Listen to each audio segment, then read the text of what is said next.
Déjame ver, ¿qué horas son? Las 8. Sí, 8. ¿Cuántos Ya están es 8 en conectados? punto. Ya estamos en los 50. Bueno, Allá. por favor, si es que me ayudan silenciando los micrófonos de las personas que estén por ahí, por favor, para dar comienzo a la charla científica del día de hoy. Bueno, buenas noches con todos. En honor al tiempo vamos a comenzar la charla. Y más que todo, un agradecimiento a la Sociedad Ecuatoriana de Cardiología, que se está preocupando mucho en lo que es la actualización y educación médica continua. Igualmente un agradecimiento al Departamento de Docencia del Hospital José Carrasco Arteaga, IES, que también siempre pendiente de la actualización y educación médica continua. El día de hoy vamos a hablar sobre las guías de hipertensión arterial, la última actualización del 2020.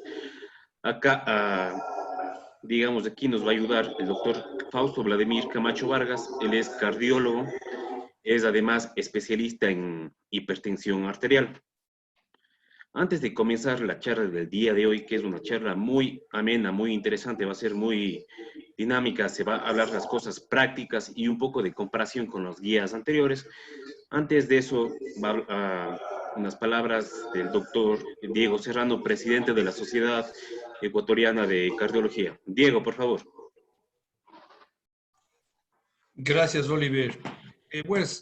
A nombre de la Sociedad Ecuatoriana de Cardiología, pues quería agradecer a todos los asistentes hasta el momento, agradecer al doctor Camacho por la participación, a ti, Oliver, y principalmente al Departamento de Docencia del Hospital José Carrasco Arteaga, que nos apoya también a la difusión de estos conocimientos. Pues bienvenidos a todos, a nombre de la Sociedad de Cardiología, nuevamente mi agradecimiento y la bienvenida.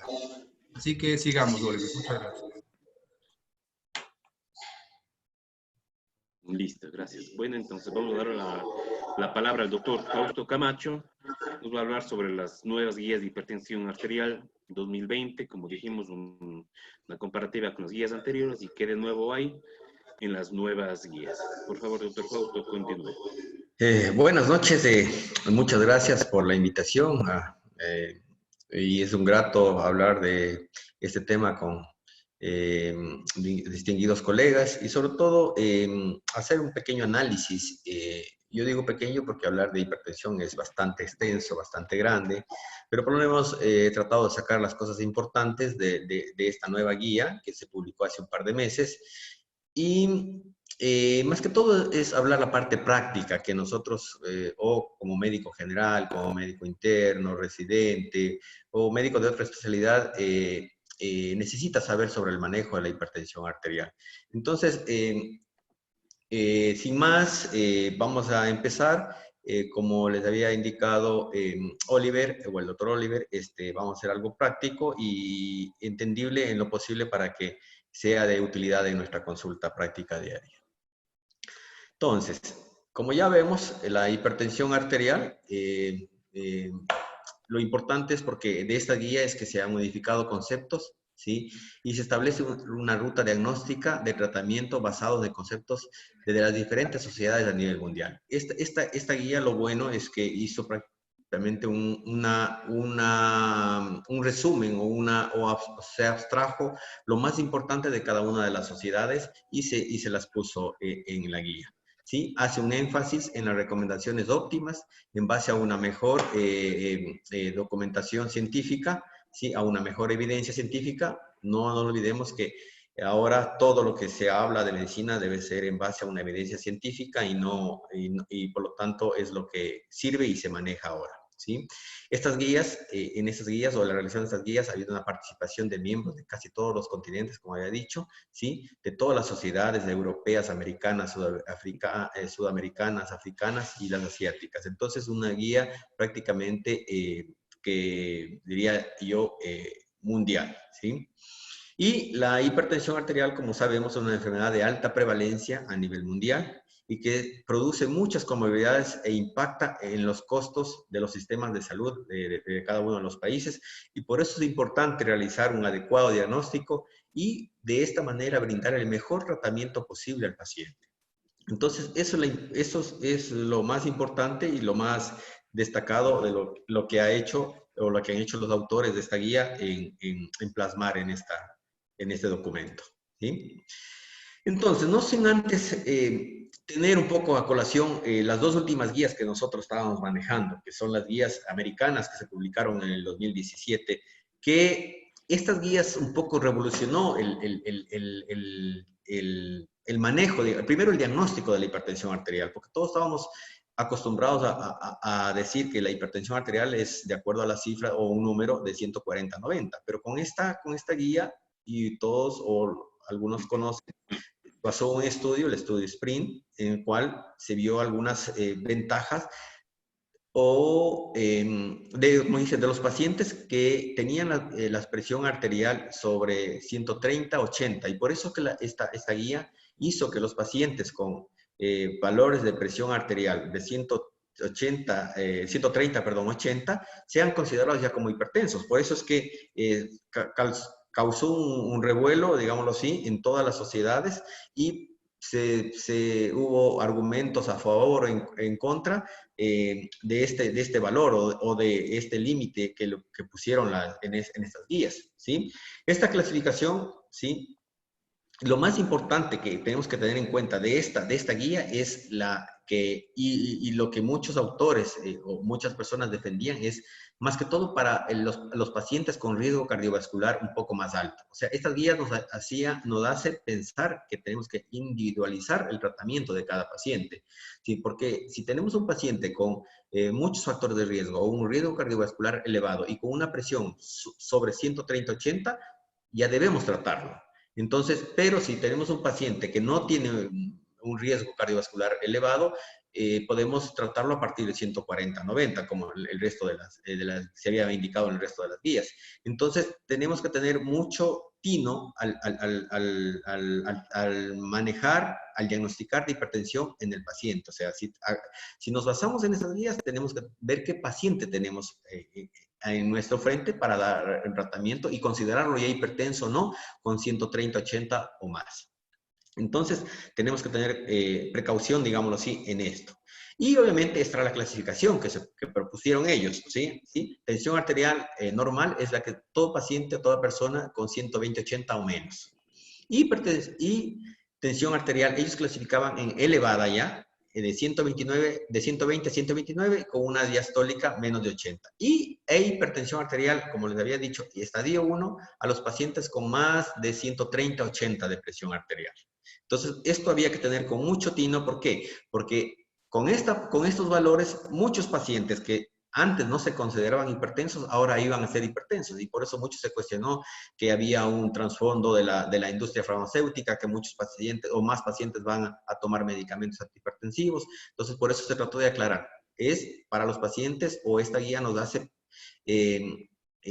más minuciosos en ver los riesgos que tiene este paciente. No solamente la presión arterial, sino ver qué otras, sobre todo factores de riesgo, tiene. Y si tu paciente tiene factores de riesgo o muchos factores de riesgo y tenemos una presión arterial que está dentro de estos valores, ya se le considera como hipertenso y obviamente se le empieza el tratamiento clínico. Y obviamente la hipertensión arterial estadio 2 son los pacientes asimismo que ya tenían una presión arterial sistólica de 140-90, o sea, un poco se bajó las cifras y prácticamente había una buena cantidad o buena población que iba a estar ya con cifras de hipertensión arterial según estos valores, pero como se dice, hay que tener mucha precaución a quién titulamos de hipertenso y a quién no titulamos todavía de hipertenso con estos valores. Esto es lo que nos trajo esta guía. Por eso, como les había dicho, esta guía un poco nos revolucionó el diagnóstico y eso había que tomarlo con muchas pinzas. Entonces, como ya había mencionado, entonces aquí tenemos que tener muy claro si el paciente es o no digamos así, portador de un riesgo elevado. Si un paciente con una cifra tensional de 130, como había mencionado, 80, y tiene, por ejemplo, un riesgo cardiovascular que supera el 10%, no hay duda que ese paciente hay que tratarlo, ¿sí? Entonces, esto más hizo la guía como hacer conciencia en que tenemos que diagnosticar al paciente y valorar el riesgo cardiovascular para poder evitar complicaciones a futuro. Si nosotros aplicamos esta guía y tenemos un paciente con riesgo cardiovascular elevado y comenzamos a tratarlo probablemente con 130-80, probablemente en este paciente evitamos a futuro complicaciones cardiovasculares o desenlaces fatales más en los próximos años. Entonces, eso por ese lado, como había dicho, esta guía nos da un poco de beneficio, digámoslo así, en ser más precoces en detectar hipertensión o riesgo cardiovascular en los pacientes para poder tratarlos con más precisión, obviamente individualizando en cada caso, porque no todo paciente que tenga como un ejemplo, 40 años de edad, que venga con 138, 82 y ya le voy a tratar. Probablemente ese paciente tenemos que hacer otras cosas, ver cómo está sus hábitos, si fuma, tiene sobrepeso y otras cosas que nosotros tenemos que ir modificando en ese paciente y sin necesidad de darle un tratamiento farmacológico. Entonces, de ahí la importancia de qué paciente tenemos enfrente. ¿Sí? Y un año más tarde salen las guías europeas, en donde un poco vuelven a ellos a considerar que la hipertensión arterial, o sea, ellos que consideran hipertensión arterial los pacientes con 140, 90 o más, ¿sí? A partir de eso se hace la clasificación y ellos son un poco más minuciosos, digámoslo así. Tienen una clasificación en 3 estadios y como ustedes se dieron cuenta, en cambio la americana solamente es estadio 1 y estadio 2. Y los pacientes o el grupo de pacientes con 130, 90, más o menos, perdón, 130, 80, 85 de diastólica, ellos consideran como normal alta y que asimismo este grupo de pacientes, si es que tienen un riesgo cardiovascular elevado, obviamente ellos sí indican que hay que tratar a este paciente, pero no lo consideran también como hipertenso. Entonces, a diferencia de la guía americana. Entonces, eso fue un poco la discusión o había la polémica durante este tiempo y de qué paciente lo trato y sobre todo esto se causó muchas, como le digo, muchas muchas controversias entre los médicos. Entonces, porque esto era una cosa totalmente nueva. Obviamente las guías americanas tuvieron su estudio que demostraron y de eso no tenemos la menor duda. Entonces, pero las guías europeas tienen otra clasificación. Ellos son un poquito más, digamos así, se estiran los valores y de acuerdo a eso vamos clasificando a los pacientes de hipertensión arterial. Y esto va a depender mucho de cada colega, de a qué guía más o menos quiera unirse o en qué poner en práctica. Como le digo, esto es una guía y va a depender de cada paciente en qué momento nosotros hacemos la utilización de las guías. ¿Sí? Y obviamente, hace pocos meses, como lo había dicho, empieza esta nueva guía, ¿sí? Es la guía de la Sociedad Internacional de Hipertensión Arterial. Como ya había mencionado, es un grupo de colegas que se unen de las diferentes sociedades y hacen esta guía que es un resumen de prácticamente las otras 2 guías y con unas nuevas ellos se enfocan más en hacer un buen diagnóstico, ¿sí? Eso es la clave del tratamiento del paciente y obviamente en el tratamiento que va a depender mucho ahora del diagnóstico, de qué tipo de paciente tenemos al frente, de qué comorbilidades tiene este paciente, porque no solamente ahora es bajar la presión arterial con cualquier fármaco antihipertensivo y nada más. Ahora tenemos que bajar la presión dependiendo del paciente que tenemos al frente. No es lo mismo bajar la presión a un paciente hipertenso con insuficiencia cardíaca o con diabetes o con un paciente con función renal deteriorada. Entonces, cada paciente tendrá un fármaco que va a ser adecuado para este tipo de paciente. Y por eso es que a veces en ciertas instituciones o todo el Estado estamos muy limitados en tratar este tipo de pacientes. Y es donde más pacientes tenemos con complicaciones cardiovasculares, sobre todo con muchas comorbilidades, diabetes, insuficiencia renal, problemas tiroideos, dislipemias. Entonces tenemos que tener un arsenal terapéutico más amplio para que el medicamento que nosotros necesitamos se acomode a ese paciente. ¿Sí? Entonces, esta guía lo que hace es enfocarse en estas cosas, ¿sí? Principalmente es tener una definición, que es la definición que la consideran actual, una clasificación adecuada, un diagnóstico, un tratamiento y como general y un tratamiento según las comorbilidades. Sobre todo en esas cosas, como les indicaba, hace hincapié esta guía, ¿sí?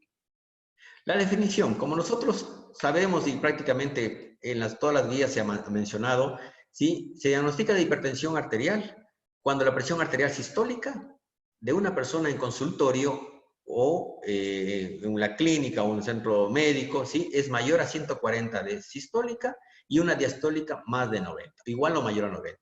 Después de repetidas tomas. Eso es importante. No con una toma, ojo, no con una sola toma decidir y catalogar al paciente de hipertenso. Eso a veces caemos en ese error y tomamos al apuro o el paciente viene cansado o uno está apurado y con eso le dice es hipertenso, le da medicación y no debemos hacer eso. ¿Sí? Y la otra cosa importante es recordar, como ya habíamos dicho, las días anteriores, las 2017, denominaban estadio 1 cuando las cifras de hipertensión eran más de 130-90.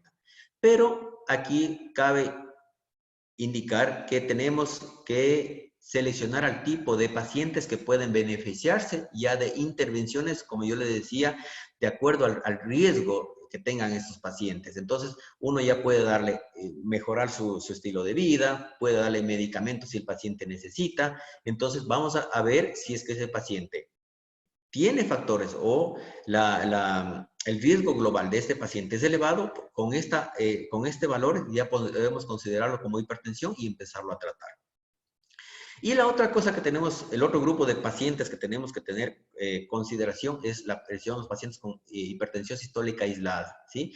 Definida como una presión arterial sistólica mayor de 140 y una diastólica menor de 90, que es muy frecuente en las personas jóvenes, sobre todo en adolescentes, adultos jóvenes, hablo de 25, 30 años de edad, o en los muy ancianos donde tenemos una presión arterial sistólica muy elevada y una presión diastólica muy baja.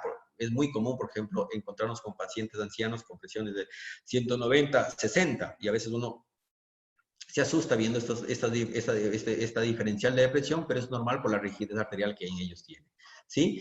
Y una cosa importante de esto es que hay que aclarar que en esta guía, al igual que las últimas guías europeas, recomiendan hacer el diagnóstico, ¿sí? La utilización de tensiómetros digitales calibrados, pues son los que nos dan una mejor valor, ¿sí? De acuerdo a los estudios, son los que últimamente con estos equipos están haciendo todos los estudios, superando incluso al método clásico auscultatorio, la cual podría quedar como una alternativa, ¿sí? Entonces, porque ya este método de utilizar el fonendoscopio y el tensiómetro ya no es de primera línea. O sea, ya prácticamente los médicos que hacemos hipertensión arterial estamos casi en la obligación de tener un tensiómetro semiautomático con el cual tomamos la presión, y no olvidemos que este tensiómetro tiene que estar debidamente validado. Y para eso hay unas páginas en el internet donde uno entra y ve que si es que este equipo está validado, vale para tomar o sirve para tomar la presión. Porque no todos los equipos que se venden en el mercado están validados y por lo tanto no son obviamente válidos para tomar la presión. Entonces tenemos que tener muy en cuenta en esto, ¿sí? Entonces, si tenemos un buen tensiómetro, tenemos un buen valor de presión arterial y por lo tanto tenemos claro el diagnóstico. Entonces, esta es la clasificación que plantea la Sociedad Internacional de Hipertensión Arterial. Está muy clara. Pacientes, presión arterial normal, 130-85 de sistólica y diastólica. Normal alta, 130 a 139 de sistólica, de 85 a 89 de diastólica. Y hipertensión 1 y 2, como ven en la pantalla, con los que superan los 140-90 para 1 y la hipertensión grado 2 a los que superan los 160 o 100 de diastólica. Cualquiera de los dos, porque a veces puede tener un paciente con hipertensión arterial 140, 100 o 102 y es estadio 2. Entonces, cualquiera de los dos sirve para la clasificación o el estadiaje. Entonces, esta es la primera cosa que tenemos que tener claro en qué tipo de hipertensión tiene nuestro paciente. Y de ahí viene la otra cosa importante ahora para el diagnóstico de hipertensión arterial. La clasificación anterior no se olviden que es en consultorio, ¿sí?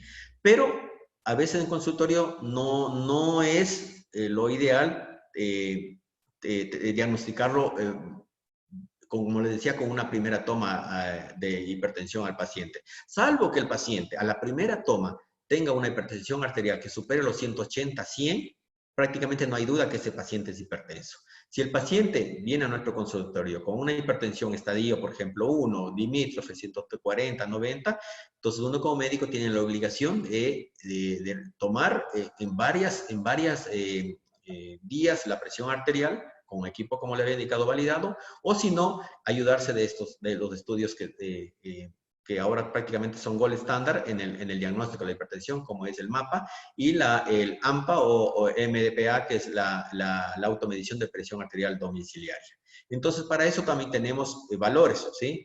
Entonces, tenemos para MAPA, tenemos los promedios que ya están muy claros, ¿sí? Que son 130 a 80 en el promedio de 24 horas, el diurno y nocturno, que cualquiera de estos valores de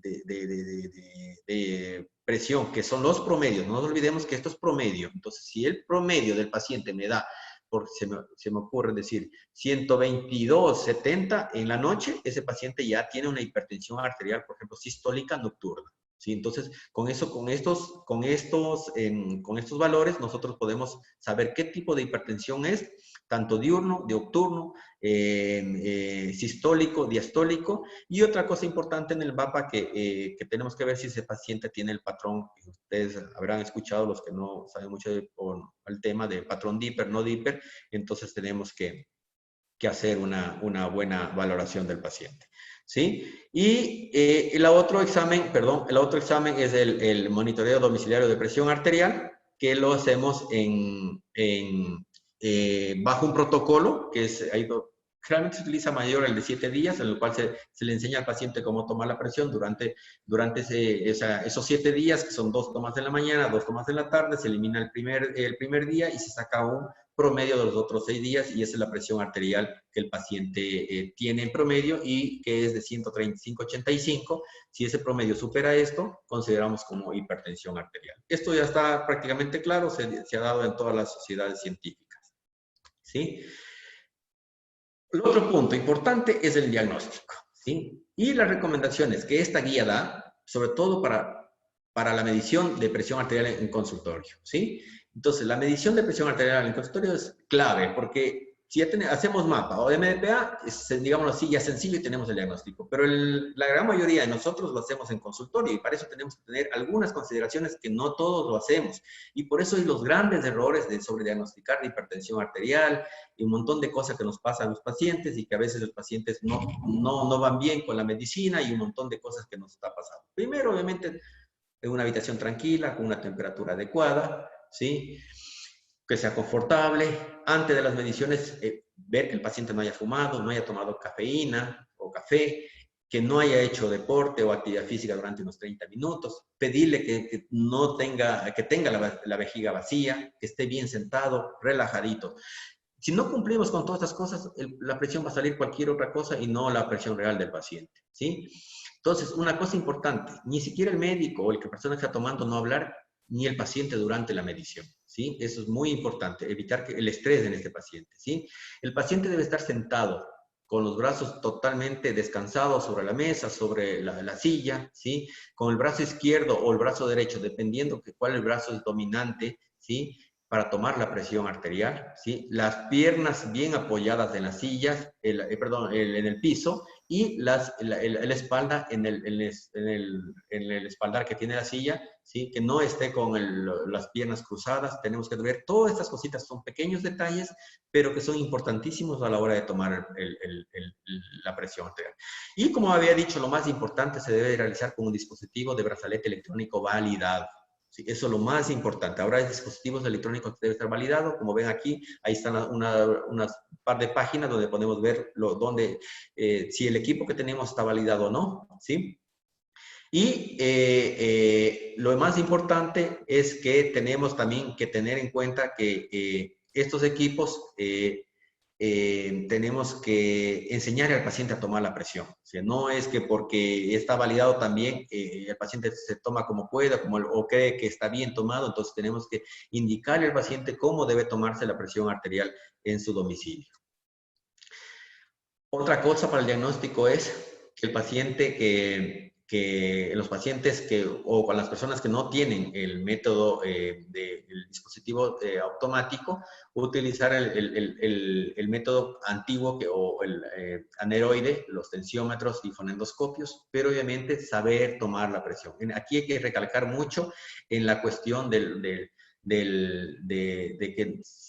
si sabemos o no tomar la presión. Muchos médicos, sobre todo los médicos, no sabemos tomar la presión adecuadamente, sobre todo con tensiómetro y fonendoscopio. Y eso incluso hay datos observacionales, por ejemplo, yo estudié en Argentina ya, de que los médicos sabemos tomar menos bien la presión que, por ejemplo, el personal de enfermería. Entonces, probablemente las enfermeras sepan tomar un poco mejor la presión arterial, ¿sí?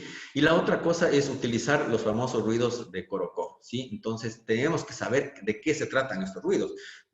Experiencia aparte, una vez pregunté también a una licenciada y no sabía qué eran, ella decía que tomaba la presión y no sabía qué eran los ruidos de Corocó. Entonces, imagínense qué valor, qué presión estaba tomando. Entonces, tener claro eso. La otra cosa importante es el tamaño del brazalete, del tensiómetro con el que utilizamos. Tenemos que siempre medir el brazo dominante del que vamos a tomar la presión, tenemos que medir la circunferencia del brazo y ver que el tensiómetro, en los tensiómetros ustedes se fijan bien en la circunferencia, dice, este tensiómetro mide, por ejemplo, de 32 a 42 centímetros de circunferencia del brazo, utiliza ese tensiómetro. Porque si utilizamos un tensiómetro muy grande, un brazo muy delgado, subestima o viceversa. Entonces tenemos que tener mucho cuidado con qué brazalete estamos utilizando dependiendo del brazo que tenga el paciente, ¿sí? Es una cosa. La otra cosa, ¿sí? Los dispositivos que para auscultación manual, ver que el brazalete cubra del 75 al 100% la circunferencia del brazo del individuo.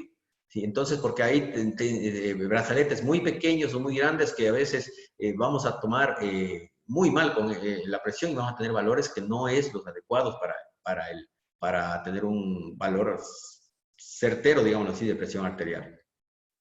Siempre no nos olvidemos en cada visita, cada vez que el paciente tomar por lo menos 3 veces la presión. Y entre 1 minuto o por lo menos 30 segundos de diferencia entre una y otra. Siempre se desecha la primera toma y se hace un promedio de las 2 siguientes. Y eso es la presión aproximada del paciente para diagnosticar hipertensión arterial. Como les dije hace rato, tomar una sola vez la presión arterial no es correcto para diagnosticar hipertensión arterial. ¿Sí? Y siempre, asimismo, la presión arterial en la segunda o tercera visita que se hace a tu paciente en el consultorio, siempre que pase los 140-90, ya se puede considerar que ese paciente es hipertensión arterial, siempre y cuando el paciente esté bien tomado, como habíamos dicho. Y obviamente, y si la presión arterial supera los 180, 110, en la primera consulta ya se puede considerar, sobre todo si el paciente tiene otros factores de riesgo de hipertensión, ya como hipertensión arterial.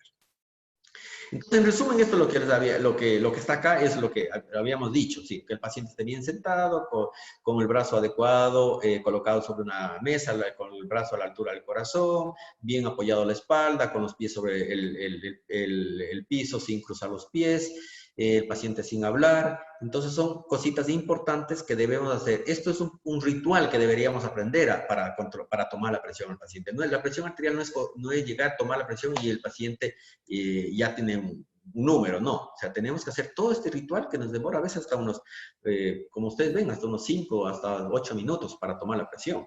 Entonces, tenemos que ser muy, muy metódicos en la toma de presión. De esto depende el éxito de nuestro diagnóstico y de nuestro tratamiento, ¿sí?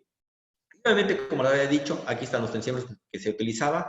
El de mercurio, ustedes saben, por la cuestión del contaminante de mercurio ya no se utiliza. Los de muñeca ya hace un par de años que se prohibió la toma de tomar la presión con estos de muñeca porque daban muchos problemas, tanto de presiones muy altas, muy bajas, y eso les volvía loco a los pacientes. Solamente se utilizan estos de muñeca en pacientes obesos, muy obesos, que no podemos utilizar ninguno de los brazaletes para tomar la presión. Y, obviamente, el tensiómetro, como ven ahí, anaeroide y el semiautomático, que como les habíamos dicho, y no me cansaré en repetir varias veces, que tiene que estar validado. Si no está validado, no tomen la presión con ese equipo. Y eso también va para los mapas, y para los mapas tienen que estar validados, porque en el informe lo que se recomienda ahora es que en el informe poner se hizo un monitoreo ambulatorio, un monitoreo ambulatorio de presión arterial con equipo tal marca que está validado. Si no, el informe probablemente no puede ser confiable. Entonces, si no tenemos un equipo validado para toma de presión arterial, tanto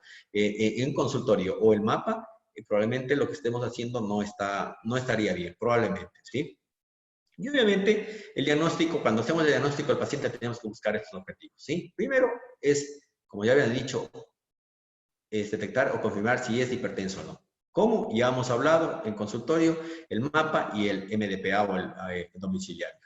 Lo otro importante en estos pacientes, una vez que tenemos el diagnóstico, es establecer el riesgo cardiovascular global, ¿sí? Ver los factores de riesgo que este paciente tiene, ver si ya tiene daño del grano blanco y ver qué condiciones clínicas asociadas tiene. O sea, si el paciente ya tuvo un evento cerebrovascular, un infarto, entonces tenemos que ver qué paciente tenemos aquí al frente. Y obviamente un grupo pequeño de pacientes identificar las posibles causas de hipertensión arterial que pueden ser secundarias, que es otro tema probablemente de otra charla. Y una vez, como les había dicho, que tenemos el diagnóstico de hipertensión arterial, tenemos que estratificar el riesgo de este paciente. Ver si este paciente tiene 1, 2, 3 factores o ya tiene una enfermedad, instaurada, tenemos que clasificarlo. No importa, por ejemplo, si un paciente, como vemos acá, si ya tiene, por ejemplo, insuficiencia renal, estadio 3, diabetes o enfermedad coronaria, ¿sí? Este paciente, independientemente de qué valor de presión tenga, ya lo catalogamos como paciente de alto riesgo, ¿sí? Entonces tenemos que, aparte de que tenemos un nivel de hipertensión arterial, tenemos que ver el riesgo que este paciente tiene. Y como tanto, ser más digámoslo así, agresivos en el tratamiento de este paciente, porque no es lo mismo tener un paciente que ya tiene diabetes que un paciente con 130, 80, que un paciente probablemente que tenga un factor de riesgo. Entonces, tenemos que ser muy, muy agresivos en el tratamiento de este paciente para llegar a las metas. Tenemos que, por todo lado, tiene que estar el paciente controlado. Y eso implica el control tanto de su hipertensión y control de todos los factores, porque de nada sirve que este paciente esté controlado la hipertensión arterial y siga con la glucosa alta, con la función renal muy alterada, con una enfermedad coronaria no bien tratada, entonces no ganamos nada. Entonces tiene que estar todo completamente controlado. O sea, no solamente nos dedicamos a controlar la hipertensión, sino de todos los factores que están alrededor del paciente. Entonces, esto tenemos que tener claro en esta parte, ¿sí? La otra, una vez que ya hemos completado el diagnóstico, es irnos a enfocarnos en el tratamiento. Esa es la parte a veces más interesante y donde también mucho se discute cuál es el tratamiento óptimo para el paciente y va a depender mucho de algunas cosas. Entonces, las metas son claras. Ahora, la nueva guía pone metas esenciales y las metas óptimas de acuerdo al tipo de paciente. Entonces, una meta esencial es reducir la presión arterial, por lo menos, al menos 20 milímetros de mercurio y 10 de sistólica y diastólica respectivamente, para tener una presión ideal menos de 140/90. Y el tratamiento o las metas óptimas va a depender ya mucho, ya más específico, dependiendo de la edad del paciente, si tolera o no tolera este paciente, por ejemplo, añoso, que le baje la presión a 120, por ejemplo, como está acá de 120/70, ¿sí? Entonces, va a depender mucho de los objetivos individual de cada paciente que nosotros. No es lo mismo bajar la presión arterial a un paciente de 70 años con un paciente de 40 años. Entonces, hay pacientes que probablemente de 70 años sean más frágiles, tengan otras comorbilidades y no toleren, por ejemplo, 130 o 80. Entonces, tendremos que tener pacientes con 140/90 y siempre va a ser el objetivo del tratamiento individual. No es que, como había dicho rato en la parte pública, a todos se les da la misma molécula y pase lo que pase. No, acá tenemos que, lo ideal es individualizar el tratamiento de cada paciente. Y obviamente, una vez que instauramos el manejo, la guía lo que recomienda es por lo menos control cada 3 meses de la hipertensión arterial para llevar un control adecuado, ¿sí? Esta es una guía un poco cargada, pero este es el resumen. obviamente la guía está disponible para bajársela y más o menos es lo que habíamos hablado del tratamiento. Lo importante de la guía ahora es esto, ¿sí? Es el manejo con terapia ahora combinada. Ojalá en una sola píldora, ¿sí? Doble o triple terapia. ¿Por qué? Porque se ha visto que el paciente tiene mejor adherencia, ¿sí? Nosotros sabemos que la adherencia al paciente hipertenso es muy mala. Está menos del 20%. Los pacientes que son hipertensos toman medicación y están controlados. Entonces, miren, prácticamente diríamos que no estamos haciendo bien las cosas. Tener menos del 20% de la población hipertensa que esté bien controlada es bajísimo. Entonces, perdón, ¿me permiten un ratito? Tuve un problemita aquí. Algo pasó, bueno. No le he conectado la... Un minutito.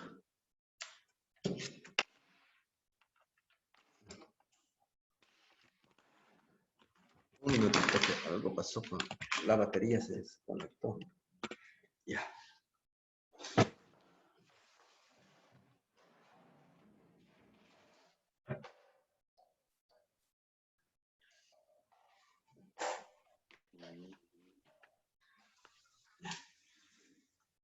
Algo pasó. Ya. Sí, perdón, fue una desconexión mía. Ya, entonces, el tratamiento ahora, como les había dicho, está enfocado en el paciente en mantenerlo con doble o triple terapia. Y hay estudios que lo demuestran que va muy bien. Las combinaciones, lo ideal, como digo, está acá. Lo mejor es el paciente con terapia dual, siempre en estadio, por ejemplo, 1 de pacientes hipertensos, terapia dual a bajas dosis. Siempre se recomienda un ARA2 o IECA combinado con un calcio antagonista, ¿sí? Si con eso no llegamos a las metas, vamos aumentando la terapia. Al paso 2, vemos el paciente que no controlamos la presión, aumentamos el antihipertensivo, ¿sí? A dosis máximas, a full, en los dos medicamentos, tanto como les había dicho, IECAS o ARA2 y calcio antagonistas. Y si es que con eso no llegamos a las metas de ese paciente, utilizamos esquemas de tratamiento con triple terapia en una sola píldora, incluido ya acá un diurético, ¿sí? Entonces, si con eso todavía no llegamos a las metas, que se catalogaríamos como un hipertenso ya resistente, añadiremos o aumentamos la espironolactona en dosis entre 12.5 hasta 50 miligramos al día, ¿sí? Entonces, esto es lo que ahora se hace énfasis en el tratamiento del paciente hipertenso. Siempre utilizar terapia combinada de inicio, ¿sí?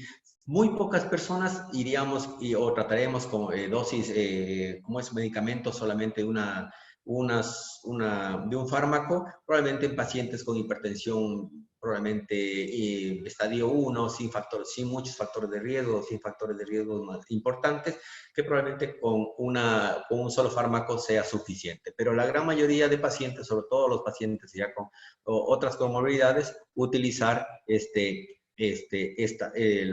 terapia combinada doble o triple. Y una cosa importante, como ustedes ven aquí en el manejo de los pacientes, tenemos que tener siempre cuidado, sobre todo con la espironolactona y con la potasio.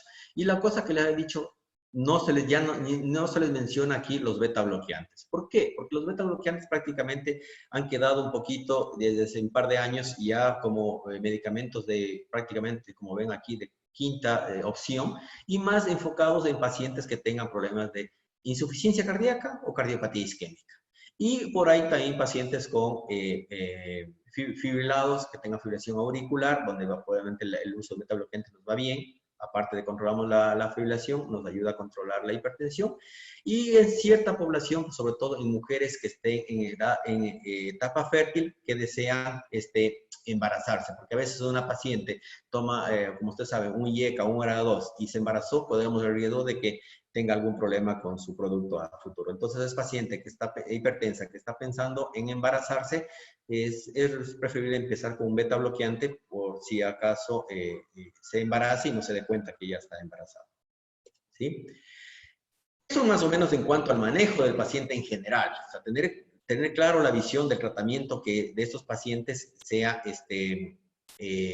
utilizando la dosis combinadas en una sola tableta, y eso es lo que nos ha dado buena adherencia, sobre todo a los pacientes, y eso es lo que ahora, hoy por hoy, esta guía hace un hincapié importante en el tratamiento de los pacientes. Y como habíamos dicho, como último punto, es el manejo según las comorbilidades. Aquí viene algo muy, muy importante que yo mencioné al inicio, que como cardiólogos o como médicos que estemos tratando a este paciente, tenemos que no solamente dar una pastilla, hablo así, para bajar la presión en número. O sea, si tiene 160, bajarle a 130, no. No hay que conformarnos con esto. No, tenemos que ver qué otras comorbilidades tiene el paciente, si es diabético, hipertenso. Un ejemplo muy frecuente que yo veo acá, o sea, en la consulta, es pacientes toman obesos, por ejemplo, toman diuréticos, cualquier diurético tiacídico, largo tiempo, 3, 4, 5 años, combinado con, por ejemplo, otro medicamento, y cuando vienen a la consulta vienen con, por ejemplo, glucosas ya de 120, 130. ¿Qué hemos hecho en esos pacientes? Retiramos el diurético, porque como conocemos, los diuréticos tienen una tendencia a producir alteraciones o diabetes de novo. Retiramos, esperamos un par de meses, y cuando han venido el control, el paciente viene con glucosas de 90.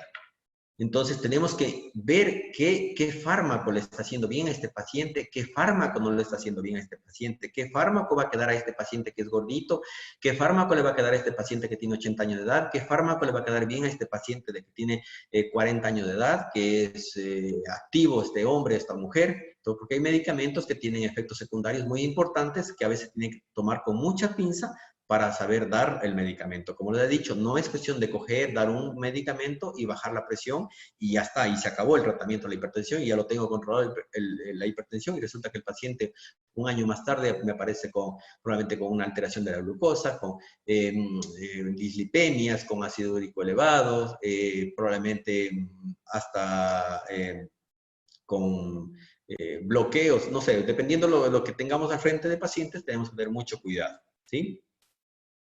Y aquí viene el tratamiento que nosotros queremos buscar de acuerdo al tipo de paciente, como lo he dicho. Por ejemplo, el paciente hipertenso con enfermedad coronaria. ¿Cómo debemos plantear o cómo tenemos que ver a este paciente? ¿O qué tenemos que hacer con este paciente? ¿Sí? Entonces, nosotros sabemos que las dos enfermedades andan muy de la mano. Eso estamos claros. Y como vemos aquí en porcentaje, representan un 30% de los pacientes con infarto son hipertensos. Hay que tener mucho cuidado con eso, ¿sí? Obviamente, nosotros tenemos que saber en los pacientes, como todos los pacientes, modificación del estilo de vida, que no vale redundar eso, que ya sabemos cuáles son, y cuáles son las metas de esos pacientes, ¿sí? Entonces, el objetivo, como vemos aquí, y como se ha dicho, es 130-80 o menos, y si toleran 120-80, mejor. Entonces, y en los pacientes con un poco de edad avanzada, en ellos tenemos que ver si toleran bajar menos de 140, en ellos con que tengan 140 hasta 145, dependiendo también lo que uno vea en el paciente, la fragilidad que tenga este paciente, podemos manejar con esas cifras de tensión arterial, para ellos consideraríamos como normales. Obviamente nosotros en los pacientes tenemos que buscar grupos de medicamentos que son IECA o ARA2, y como le había dicho, en ellos va muy bien los beta bloqueantes, por su efecto que nosotros conocemos en la cardiopatía isquémica, los beta bloqueantes por las bondades que tienen estos medicamentos en este tipo de pacientes particularmente, ¿sí? ¿Sí? Y incluso esos pacientes deben estar con beta bloqueo, sí, como indicación 1A, como nosotros sabemos, así que no hay vueltas que dar con eso y no hay discusión, ¿sí? Obviamente este paciente nosotros, a más de tener controlada la presión, bien beta bloqueado, tenemos que, como sabemos, el tratamiento hipolipemiante con las metas que nosotros sabemos ahora del LDL, que son de 55 milímetros decilitro. Entonces tenemos que buscar estas metas, porque de nada sirve que el paciente lo tenga con 130-80 y todas estas cosas acá no anden bien. Como les había dicho, el paciente hipertenso hay que manejarlo en conjunto, saberlo como un todo, ¿sí? No solamente por la hipertensión y se fue. Y obviamente, como nosotros bien sabemos, el paciente debe estar bien con su tratamiento antiplaquetario, dependiendo si tiene o no también esté en alguna cosa de estas. Entonces, miren la importancia del tratamiento o qué cosas tenemos que ver en un paciente con cardiopatía isquémica. Por eso no solamente es control de la presión arterial, es todo un conjunto, ¿sí? El otro grupo de pacientes que también vemos muy frecuente son los pacientes con enfermedades cerebrovasculares, sobre todo los isquémicos, son los que más abundan, ¿sí? Entonces, son los pacientes que tenemos que primero catalogarlos bien antes de emprender cualquier tratamiento, si es isquémico o hemorrágico, porque no vamos a un paciente porque ya parece que es isquémico, le dimos un antiplaquetario o anticoagulante y vamos a terminar empeorando lo que es hemorrágico. Entonces, más usted o las personas más que yo se sabe que solamente se empieza haciendo una tomografía para saber dónde estamos.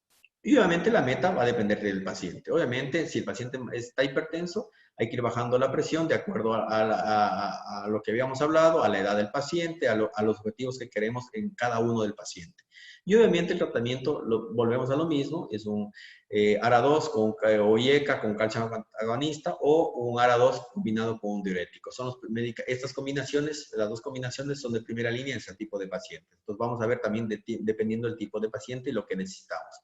Obviamente el objetivo en estos pacientes también es bajar la LDL, ¿sí?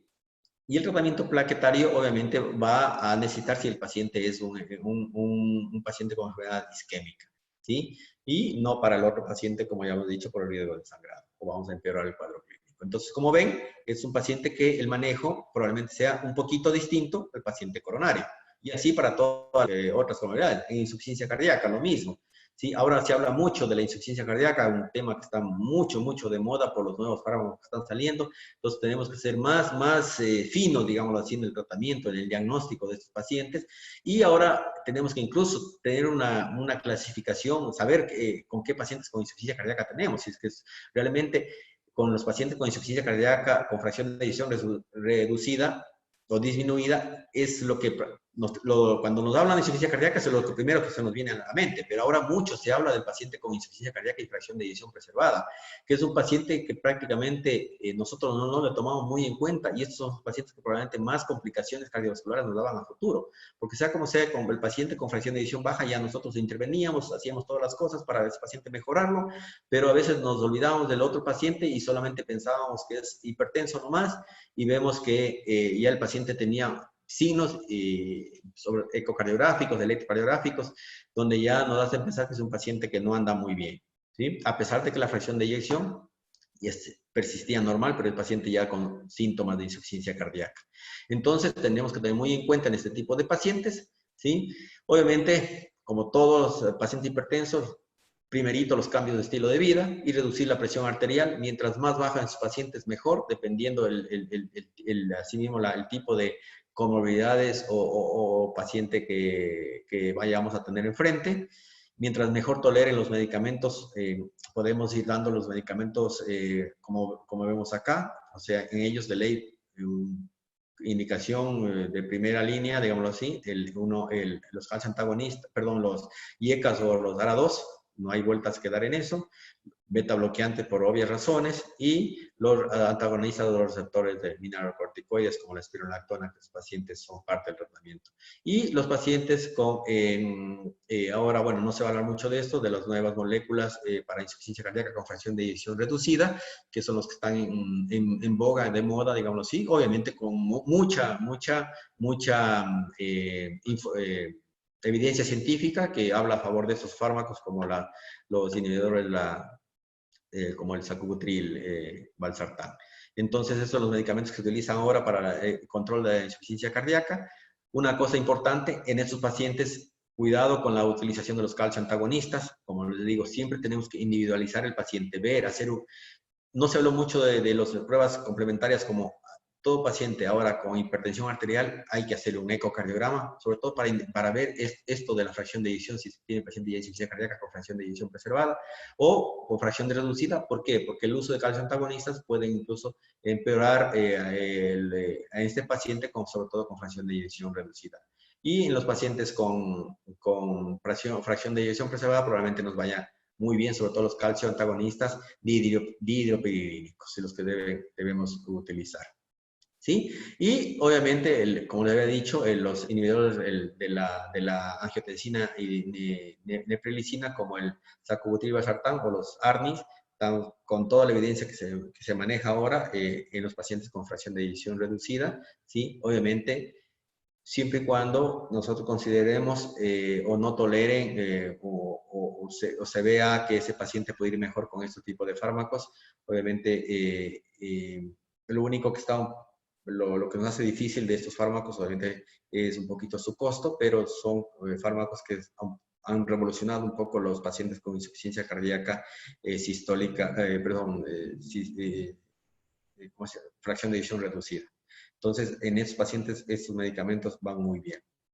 Otro grupo de pacientes que vemos mucho son los con los que nos dan más guerra, son los pacientes con enfermedad renal crónica. Sobre todo los pacientes que están en diálisis, son los más difíciles de controlar y no sabemos si es que dejarlos como a veces con expresiones altas o bajarlos a las metas. Entonces, no sé si decir un dolor de cabeza de esos pacientes, ¿sí? Y obviamente, pero el objetivo de los pacientes es bajar la presión a como dé lugar, ¿sí? Sobre todo los pacientes que están con la tasas de filtración glomerular ya limítrofes, o sea, acercarse a diálisis. Entonces tenemos que tener un control adecuado de la presión para que el paciente no haga más daño renal y termine haciéndose diálisis. Y obviamente estos pacientes son los que más nos dan dolores de cabeza, como he dicho, porque son los más resistentes al tratamiento con la medicación. No responden fácilmente a los medicamentos. Obviamente, como todos los pacientes, la meta es bajar a menos de 130/80 y va a depender asimismo de la edad de sus pacientes. Como todos sabemos, los IECAS y ARA2 tienen mucha evidencia en este tipo de pacientes. Son medicamentos de primera línea porque se ha visto que reducen la albuminuria, ¿sí? A más del control de la presión arterial. Se puede agregar un calcio antagonista, diuréticos, de ASA, sobre todo cuando la fracción, la tasa de filtración glomerular es menor del 30%. No, ya en este caso no se debe utilizar sobre todo los diuréticos diacídicos. Y otra cosa importante es medir en sus pacientes siempre la tasa de filtración, pedir siempre microalbuminuria y siempre electrolitos, por lo que estos pacientes tienen muchas alteraciones de electrolitos y vamos a causar más problemas, sobre todo con el uso de IECAS, que más da problemas, o si vamos a utilizar espironolactona en este tipo de pacientes. Y la otra cosa es, en esos pacientes, tener cuidado de no utilizar IECA o ARA2 cuando la creatinina supera los 2.5 o el potasio de 5.5. En ese caso tenemos que en primer lugar, reducir las dosis hasta que se normalicen los valores los niveles de creatinina bajen, porque si no, lo que vamos a hacer con estos medicamentos es acelerar que este paciente que está con una creatinina de 2.8 en pocos meses termine dializándose más rápido. Entonces, en este caso, aceleramos probablemente el daño renal. Y otra cosa importante, en estos pacientes con insuficiencia renal, cuando utilizamos IECA o ARA2, tenemos que siempre iniciar con una urea creatinina de ingreso.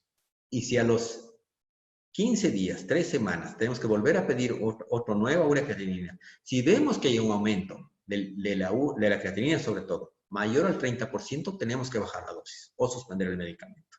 ¿Sí? Porque podemos, como les había dicho, generar más daño en esos pacientes y acelerar el daño renal y más rápido llegar a utilizar terapias de sustitución para mejorar a estos pacientes. Entonces tenemos que tener mucho tino, mucho cuidado en qué medicamentos y en qué momento utilizar tal o cual medicamento en este tipo de pacientes. Y otra cosa, asimismo, otra comunidad importante de las que más vemos nosotros es los diabéticos. ¿Sí? Entonces, los diabéticos, como todos sabemos, es una caja de Pandora. A veces estamos con una enfermedad, mañana con otras, y ellos son muy impredecibles. Entonces, asimismo, la meta con ellos es tener la presión alrededor de 130/80. Hay guías que se hablaba de 125/85, del efecto de la curva en J de esos pacientes. Si bajamos también mucho la presión en esos pacientes, podemos causar también cierto, digamos así, perjuicio. Entonces tenemos que tener mucho tino en el control de la presión de estos pacientes, ¿sí? La estrategia en estos pacientes, como ya hemos visto, tenemos que utilizar los mismos IECAS o ARA2, calcio antagonistas o diuréticos. Aquí una cuestión de los diuréticos, siempre utilizar los diuréticos tiacídicos light, los que se conocen como la indapamida, que es el neutro, digamos así, y un poco por ahí la clortalidona. No mucho la hidroclorotiazida, la hidroclorotiazida, porque la hidroclorotiazida se ha visto que pacientes cuando toman periodos largos de hidroclorotiazida puede, sobre todo en pacientes que la glucosa no está controlada, puede desfavorecer el control de la glucosa. O si el paciente no es diabético, se ha visto que con el uso mucho de estos tipos de diuréticos puede haber diabetes de nuevo. Entonces, tener cuidado y saber en qué momento darle medicamento, los diuréticos, ese tipo de diuréticos, o retirarlos también a los pacientes, ¿sí? Y obviamente en estos pacientes, ahora la nueva indicación es dar una estatina al paciente diabético, ¿sí? Y para lograr las metas de reducción del LDL, como sabemos, menos 70 o menos de 100, depende de las complicaciones o daño de órganos que tenga el paciente. Solo por lo menos este paciente debemos tener con el nivel de LDL menor a 100 miligramos de cilindro. Entonces, como ven, este es un paciente que también tiene otro plus o otra forma de tratamiento. Y así es para todos los tratamientos, y así podemos seguir hablando.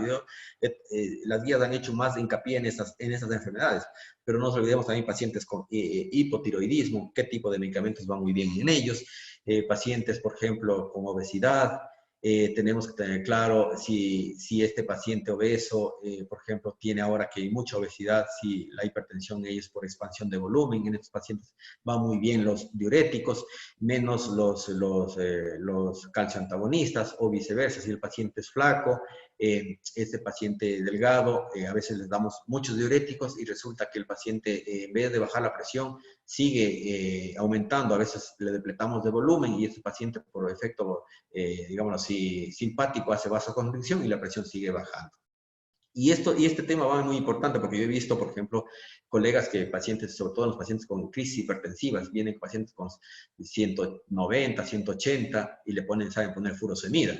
Entonces esto no se debe hacer en sí, porque si a ese paciente le ponemos un diurético de asa, ese paciente en cuestión de media hora va a orinar 1 litro de agua y ese paciente termina haciendo vasoconstricción refleja y en vez de bajar la presión, no baja o al contrario comienza a subir. Entonces tenemos que ir sabiendo qué tipo, por eso lo decía, qué tipo de pacientes tenemos al frente en nuestra camilla o en nuestra silla sentado. Entonces tenemos que individualizar, y de esto lo que he tratado en esta guía, por eso me parece que es una guía bastante práctica en el abordaje de la hipertensión arterial. Hace una buena clasificación de qué le doy a este paciente que tiene diabetes, como ya hemos visto, infartado, este paciente que tiene esto, este otro. Entonces, eso nos ayuda como médicos a hacer bien las cosas, ¿sí? Ya no es solamente, como había dicho, solamente darle un antihipertensivo, no importa como que le baje la presión y el resto de comorbilidades, como dicen, no me importa, sino que le vea al otro colega. Y se me ocurre decir, por ejemplo, un paciente diabético, a veces la paciente toma un diurético tiacídico en combinación por ahí, por ejemplo, se me ocurre decir, y el paciente sigue con las glucosas que no le puede controlar, le siguen dando insulina, le siguen dando diabéticos antivirales y el paciente las glucosas se bajan, se suben, y probablemente el problema sería que el paciente sigue tomando el diurético. Entonces, a veces retiramos el diurético y automáticamente las glicemias se acomodan. Entonces, esto por decir un ejemplo, y es así con las otras patologías. Entonces tenemos que saber qué medicamento es apto para este paciente, qué medicamento no va a ser bien para este paciente para poder dar con mayor, mayor seguridad. Eso en cuanto a las comorbilidades. Y ya para ir finalizando, algo pasó aquí con estas letritas, pero bueno, no molesta mucho. Como conclusiones, eso tenemos que tener claros. Se mantiene la clasificación que los europeos propusieron hace un par de años ya, ¿sí? De 2018 hasta ahora, ellos prácticamente estas guías toman muy en serio, digamos, esta clasificación y dejan a un lado las del American Heart del 2017, pero aquí tenemos que individualizar el paciente. Si este paciente ya tiene, como había dicho, muchos factores de riesgo, ¿sí? Sobre todo un score bien alto que supere los 7.5 o 10% de complicaciones cardiovasculares a 10 años, empezar tratamiento. Considerarlo como hipertenso y empezar tratamiento, ¿sí?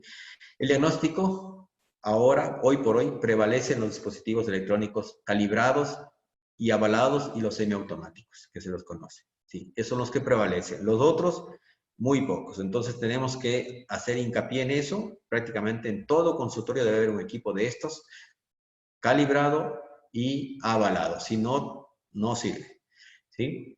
El inicio del tratamiento va a depender del diagnóstico correcto. Eso es clave en el tratamiento del paciente. No, como les decía al inicio, tomo la presión una vez de hipertenso y le doy medicamento y el paciente después está con complicaciones, se le baja la presión, no tolera el medicamento y un montón de cosas, ¿sí? En esos pacientes, obviamente que tenemos dudas, hay que tratarlos, o sea, diagnosticarlos bien. Cuando no tenemos un diagnóstico con la medición domiciliaria, perdón, en consultorio, tenemos que valernos del mapa o del domiciliario, que son los goles estándar para el diagnóstico.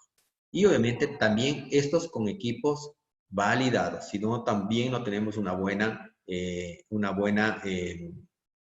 probablemente un buen resultado del examen, ¿sí? Los objetivos de tratamiento van a depender de la edad del paciente. Las comorbilidades, como habíamos dicho, las condiciones del paciente y el riesgo que tiene el paciente. No es lo mismo tener un paciente de 70 años con un riesgo estimado sobre el 10% que un paciente con un riesgo del 5%. Sí, entonces tenemos que utilizar mucho el score de riesgo para estos pacientes para poder dar el tratamiento. No depende así mismo de la edad, no es lo mismo dar un diurético probablemente a un hombre joven, que probablemente ustedes saben que los diuréticos pueden causar en ciertas personas un poco más, por ejemplo, un hombre un poco de impotencia, entonces a veces le arreglamos la hipertensión arterial y le complicamos lo otro. Y así hay que ir viendo qué medicamento le va, como se dice, calzando a cada paciente. El tratamiento inicia siempre con la promoción de los estilos de vida. Eso nunca olvidarse, ¿sí? Primero, si no cambiamos el estilo de vida de los pacientes, no va a haber probablemente tratamiento que funcione. Y eso hablo sobre todo por ejemplo, la dieta. Si un paciente mantiene una dieta salada, digámoslo así, y toma medicamentos, los medicamentos no van a funcionar, ¿sí? Entonces, y el paciente le echa la culpa al médico. Entonces, si es que el paciente no cambia sus hábitos de vida, su estilo de vida, no ganamos nada con el medicamento. Podemos dar los medicamentos antihipertensivos más bonitos, más caros, más lo que sea, y a veces el paciente no logramos controlar la meta de control de hipertensión. ¿Sí? La otra cosa, como confusión, es el manejo farmacológico. En general, se hace como indica el algoritmo principal que le había dicho. O sea, nosotros como médicos o las personas que no hacen cardiología, no hacen hipertensión mucho, pero si tenemos un paciente en un lugar alejado, todo eso, si seguimos esta guía, este algoritmo, nos va a ir muy bien y lo vamos a tratar bien a ese paciente, ¿sí? Y si es que ya mismo no podemos o nos falta alguna cosa, derivarlos al colega que esté más cercano, especialista, para que nos controle, ¿sí? Y en el manejo farmacológico, utilizar terapias combinadas. En lo posible, una sola píldora. Eso por lo menos se ha visto que hay mayor adherencia a los pacientes, porque si al paciente le damos media pastilla de una cosa de mañana, media otra pastilla al mediodía, media otra pastilla en la tarde y media otra pastilla en la noche, ese paciente le prometo que a los 15 días deja de tomar las pastillas y se cambia de médico. Eso ya se ha visto y eso es así. Entonces, siempre habrá que individualizar el tratamiento, como les había dicho así mismo. Cada paciente es un mundo diferente. No es que a todos yo le siento acá y le doy a todo, por ejemplo, ahora 2, el que sea, y con todos y con eso controlamos. No. Cada paciente es un mundo y igual nos ha hablado, por ejemplo, los pacientes de raza negra también tienen su tratamiento. Debemos saber qué medicamentos, por ejemplo, damos a ellos. Al anciano, qué medicamentos va para ellos. Para la mujer, como le he dicho, embarazada, qué medicamentos va para ellos.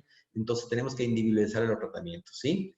Y obviamente no nos olvidamos de las comorbilidades. Si no podemos tratar las comorbilidades como la parte, hablemos de hipotiroidismo, diabetes, problemas neurológicos ya más complicados. Por ejemplo, una comorbilidad muy importante que estamos viendo hoy día, por eso la pandemia, es los estados depresivos. Entonces tenemos que pedir ayuda a los colegas especialistas en esto para control de estas comorbilidades y nosotros poder controlar la hipertensión. Porque hay pacientes, por ejemplo, ahorita con el grado de estrés que tienen los pacientes que han mantenido control adecuado de la presión, ahorita con el estrés están hipertensos otra vez. Y uno lo que hace a veces es aumentar la dosis del medicamento y resulta que el paciente sigue con un grado de estrés terrible que a veces después en las noches los pacientes hacen hipotensión y nos vemos ahí asustados vuelta o diciendo baje la dosis del medicamento y a lo que te da vuelta suba. Entonces tenemos que tener muy clara qué tipo de pacientes, como había dicho, tengo aquí sentado al frente de mi consulta o del hospital. Entonces, eso es lo más importante en el manejo del paciente y lo que la guía esta del 2020 me parece que hace mucho hincapié en esto y hace que esta guía, desde el punto de vista muy personal, le veo muy práctica, ¿sí? Y que es de ayuda para todo tipo de médicos que la quieren aplicar. Como le digo, es bastante sencilla, bastante, como se dice, digerible, entonces que no hay a dónde perderse ni a dónde equivocarse, digámoslo así, y dar un tratamiento adecuado al paciente que es hipertenso. Eso creo, y muchas gracias por las invitaciones a la sociedad, y sabrán, estoy apto para Sí, responder alguna inquietud, listo, alguna amigo. duda.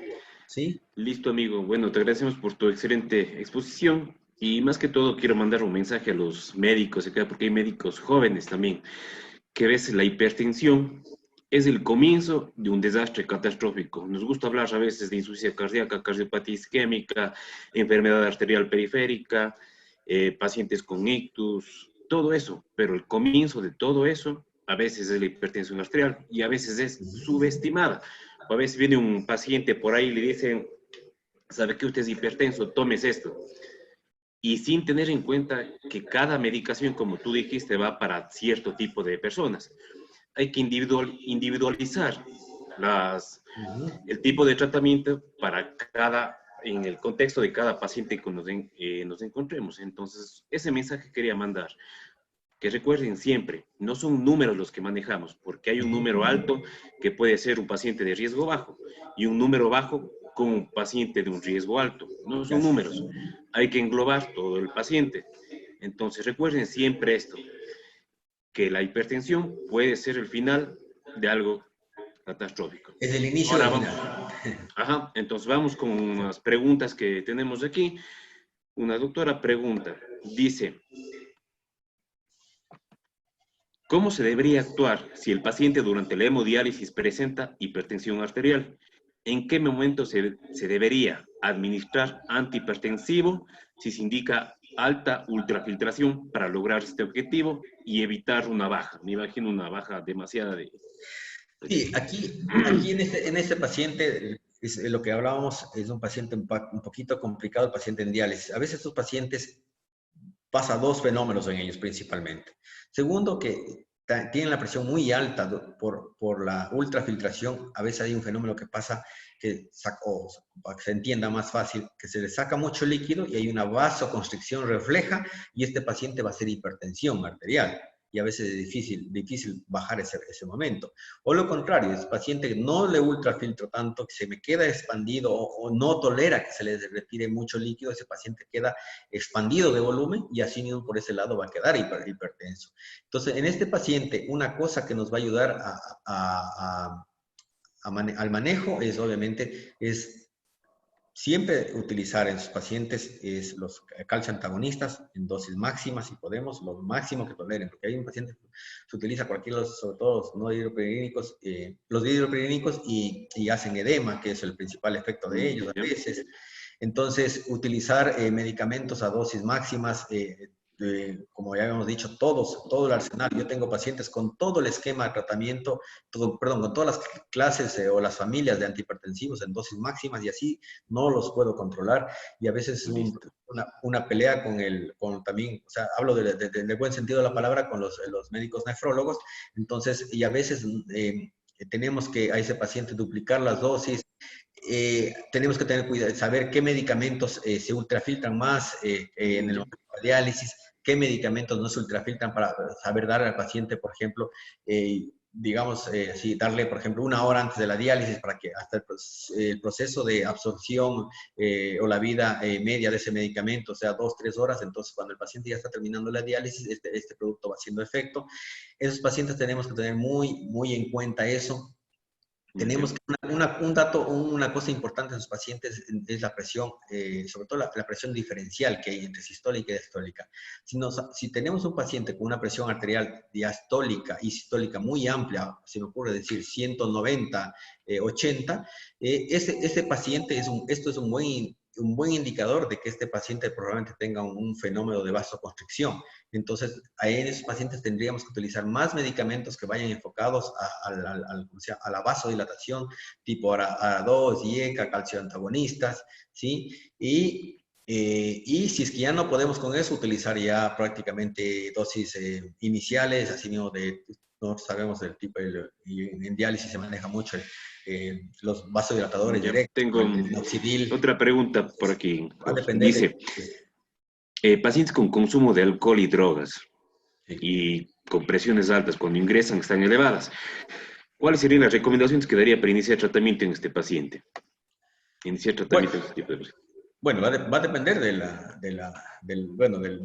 alcohol. Nosotros hacemos tratar de desintoxicar al paciente y si es que llega con hipertensión arterial, depende. Si está en una hipertensión que podemos manejarlo con vía oral o si es que podemos utilizar medicación intravenosa como una emergencia hipertensiva como nitroprusiato o nitroglicerina. Entonces, ahí no hay problema. En ese contexto podemos utilizar cualquier antihipertensivo, ¿sí? Obviamente, si el paciente ya consumió alguna droga, alguna cosa, sobre todo cocaína, y tener cuidado de la utilización de los beta bloqueantes y debe Ya, utilizar el resto. Y como sabemos que este tipo de medicamentos no es de primera línea, así que no hay ningún problema. De ahí, en ellos utilizar tratar como cualquier paciente hipertenso si que el objetivo nuestro es bajar la presión arterial y listo. obviamente concomitante desintoxicarle también. Ya, hay otra pregunta que dice, ¿qué escala o score de riesgo recomendaría para nuestra población y qué opina del score de calcio coronario para reestratificar el riesgo? Bueno, una buena pregunta. Bueno, siempre nosotros utilizamos los scores, generalmente utilizamos Framingham, pero el problema es que, como nosotros sabemos, y Framingham es hecho en población anglosajona, o sea, en los americanos. Entonces, lo que estamos haciendo es extrapolamos un poco el score para nosotros. Y, lamentablemente, nosotros no tenemos un score propio nuestro hecho acá en nuestro país o en Latinoamérica parecido o muy cercano a Framingham. Entonces, por lo menos se utiliza eso y por lo menos eso es lo que se viene utilizando. Y el score el score de calcio, nosotros sabemos que el score de calcio es un buen digamos así, predictor para en enfermedad, por ejemplo, coronaria, y Ya, que vemos un paciente hipertenso con un score de calcio alto, y como habíamos dicho en las diapositivas anteriores, o sea, tenemos que tratarlo muy agresivamente para bajar los niveles de LDL a menos de 55, por ejemplo, y acá hay una, digamos, decilitro. Entonces, en ese paciente, si tenemos este score muy alto, la agresividad prima en cuanto al tratamiento. ya, ¿Sí? aquí hay una otra pregunta. ¿Qué opinión tiene sobre el uso de captopril sublingual para el control de una crisis hipertensiva? Es una cuestión que no sé si decir muy de moda, porque todo el mundo escucha que utiliza. Hay por ahí un estudio comparativo que hacen las dos moléculas vía oral y sublingual. Obviamente no hay ninguna diferencia, pero no nos olvidemos que el sublingual está hecho el captopril está hecho para ser tomado. No está hecho la molécula como tal para que se absorba por la mucosa sublingual. El problema es que, la conclusión de este estudio que compara las dos formas de tomar el captopril es que sea como sea, el paciente termina deglutiendo y tragando la pastilla, aunque esté molida o esté entera, porque pasa eso. Yo he visto pacientes que les ponen las pastillas enteras bajo la lengua y terminan con quemadas la lengua, la mucosa sublingual, Ya, entonces hay que tener cuidado. Personalmente no lo utilizo, yo en todo caso, si no hay una emergencia, no, prefiero dar cualquiera de los medicamentos vía oral hasta los de más rápida acción para tener un efecto más rápido deseado y igual listo. Y aquí en las guías no está indicada como tal. Así que listo, aquí una pregunta más. Dice, ¿es correcto, no, la combinación de IECAS más ARA2? De ser no, así, ¿en qué caso está indicado? Dice. no, ya se demostró, hay estudio que demostró la combinación aumenta la mortalidad. Solamente se utiliza un poco en los pacientes con insuficiencia renal, un poco los colegas nefrólogos utilizan un poco esta combinación por la cuestión del control de la hipertensión, de la microalbuminuria, en ellos o en pacientes que ya están realmente dializados es donde se puede utilizar en esos pacientes, más en los pacientes nefrópatas, pero en un paciente no nefrópata la combinación se vio que aumenta la mortalidad, entonces no está recomendado, no es una combinación adecuada. Ya, creo que no hay más preguntas por aquí. Déjame ver. Dice, en cuanto a la terapia dual combinado, triple terapia, ¿podría mencionar algunos fármacos utilizados que dispongamos en nuestro medio? Bueno, sin ánimo de dar propaganda comercial, sí, hay ya algunos. El pionero fue Novartis, trabajo el Esforge. con la terapia combinada de valsartán, amlodipina y hidroclorotiazida.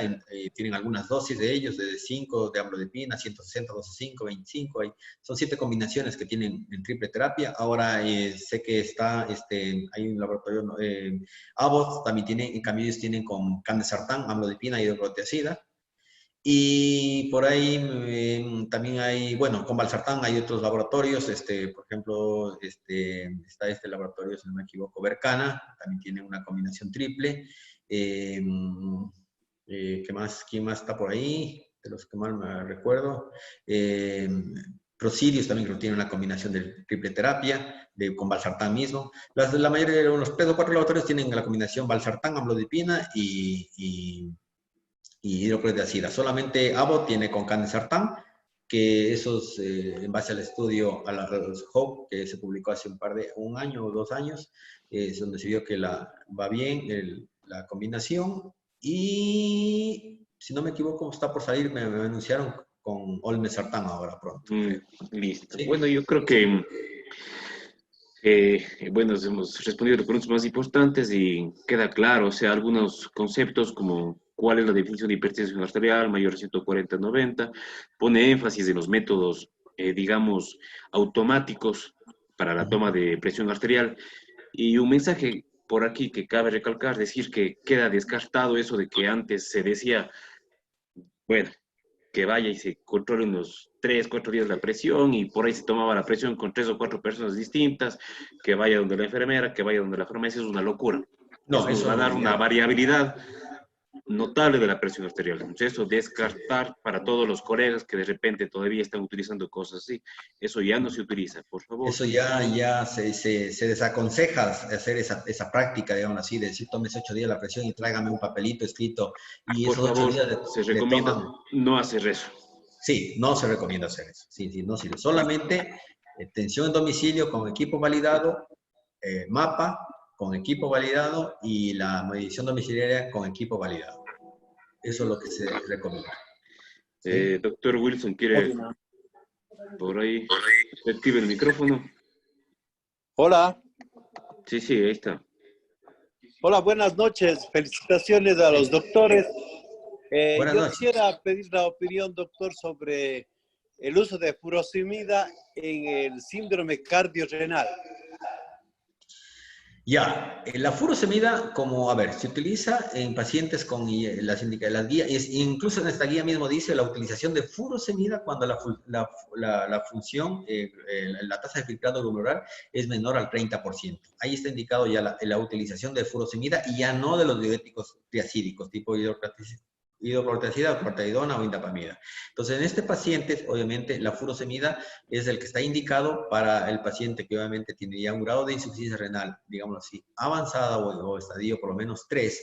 Sí, obviamente, y peor si aún si este paciente ya tiene y no lo dudo que va a tener ya, como usted dice, el famoso síndrome cardiorrenal, que ya hay una disfunción por lo menos de ventrículo izquierdo o una insuficiencia cardíaca con fracción de eyección preservada todavía. Entonces va muy bien en este tipo de pacientes la utilización de furosemida e incluso puede ser furosemida en dosis altas, porque a veces no es suficiente con una dosis, a veces toca duplicar, triplicar.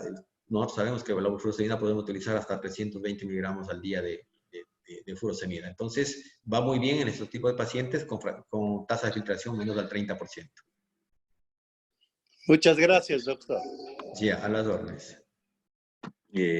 Bueno, creo que vamos terminando. Muchas gracias nuevamente, Fausto, por tu excelente exposición y tu respuesta a las preguntas que se te plantearon. A continuación, vamos a dar la palabra al doctor Javier Rincalada, jefe de docencia del Hospital José Carrasco Arteaga. Por favor, doctor Javier. Buenas noches, Oliver. Bueno, nuevamente felicitar al doctor Fausto Camacho por su brillante y didáctica exposición, al doctor Oliver Brazales por su colaboración como moderador esta noche, a la Sociedad Ecuatoriana de Cardiología presidida por el doctor Diego Serrano en forma conjunta ha participado con el Hospital de Especialidades José Carrasco Arteaga para la charla de hoy. También invitarles para el día lunes 20 de julio, vamos a tener trasplantes en tiempos de pandemia. Con esto yo creo que, no sé si Diego quiere dar unas palabras o ya podemos cerrar sesión. Diego, tal vez algunas Simplemente palabras. agradecerles a todos también, agradeciéndote, Javier, por el apoyo. Agradecer al doctor Fausto, Oliver y a todos los asistentes. Muchas gracias, buenas noches. No, muchas gracias y a las órdenes. Una buena noche. Buenas noches, hasta luego. Hasta luego. Hasta luego. Gracias.